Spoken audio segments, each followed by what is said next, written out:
नांदेडच्या सुप्रिया जाधवने कुठल्याही खासगी क्लासेसमध्ये न जाता जीईच्या परीक्षेमध्ये घवघवीत यश मिळवले। जाणून घेऊया तिच्या यशाचं रहस्य। मी सुप्रिया बळीराम जाधव। मी एका छोट्याशा गावातून आलेली आहे शिक्षणासाठी नांदेडला।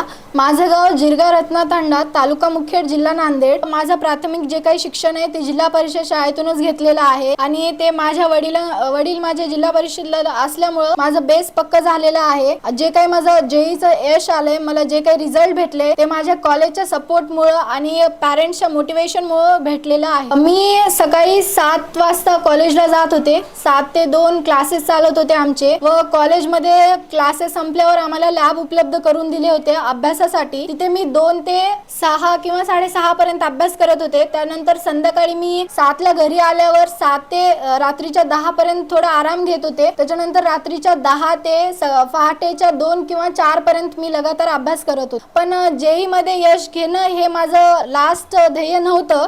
हे फक्त मी कॉलेज कडून जे काही माझ्याकडे अपेक्षा होते त्यांच्यासाठी मी हे केलंय आणि पुढे मी माझ्या पालकांचं स्वप्न पूर्ण करण्यासाठी IAS ऑफिसरचा स्टडी करणार आहे। त्याच्यासाठी मी आता फर्स्ट इयर पासूनच UPSC ची तयारी करणार आहे। माझ्या या यशाचं श्रेय मी यशवंत महाविद्यालय नांदेड येथील सर्व टीचर्सला, कारण कदम सर आणि जे काही आमचे ऑल टीचर्स आहेत त्यांनी मला खूप सपोर्ट केलं। जे काही हेल्प लागते त्यांनी दिली मला।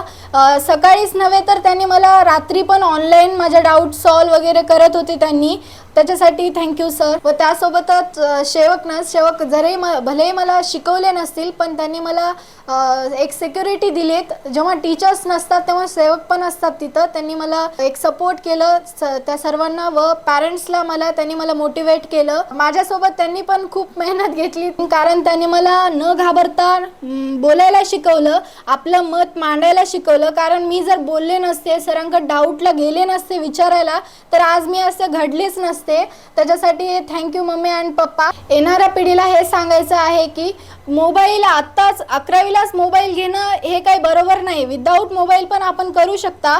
जे कोचिंगला आहेत ते पण मोबाईल घेतात, जे क्लासेसला आहेत ते पण मोबाईल घेतात, पण मोबाईलमुळेच म्हणजे डाऊट वगैरे ते त्याच्यावरच सॉल्व करतात, डाऊटला शिक्षकाकडे जात नाही। तर त्यांना सांगायचं आहे की तुम्ही ते डाऊट मोबाईलवर न बघता शिक्षकांशी संपर्क साधून त्यांना विचारा। म्हणजे जेव्हा तुम्ही डाऊट विचारता शिक्षकांना तेव्हा तुम्हाला अजून अधिक माहिती मिळते, ते आपल्याला मोबाईलवर मिळत नाही। आणि तुम्ही जर कंटिन्युअस क्वेश्चन प्रॅक्टिस करत गेलात आणि सातत्यपूर्ण मेहनत केलात, तुम्हाला जर आत्मविश्वास असला तर तुम्ही नक्की यशस्वी होसाल। मला आज माझ्या परिवारामध्ये खूप आनंद वाटतो।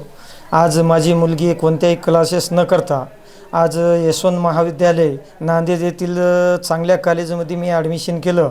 त्यावेळेस माझ्या मुलीला 10वीमध्ये 93.40% गुण घेऊन उत्तीर्ण झाल्यामुळे त्या शिक्षकांनी प्राचार्यांनी सुद्धा माझ्या मुलीला फीमध्ये माफ केली आणि माझ्या मुलीला त्या ठिकाणी शिक्षणाची गोडी निर्माण करून दिली। आणि आज माझ्या मुलीनं एकदम चांगल्या महाराष्ट्रातील चांगल्या नॅशनलाइज कॉलेजमध्ये ॲडमिशन घेतलं। त्याबद्दल मी सर्व शिक्षकांचं मनापासून आभार करते आणि माझ्या मुलीला पुढील शैक्षणिक वाटचालीस शुभेच्छा देते आणि थांबते। All the best all students for JEE exam.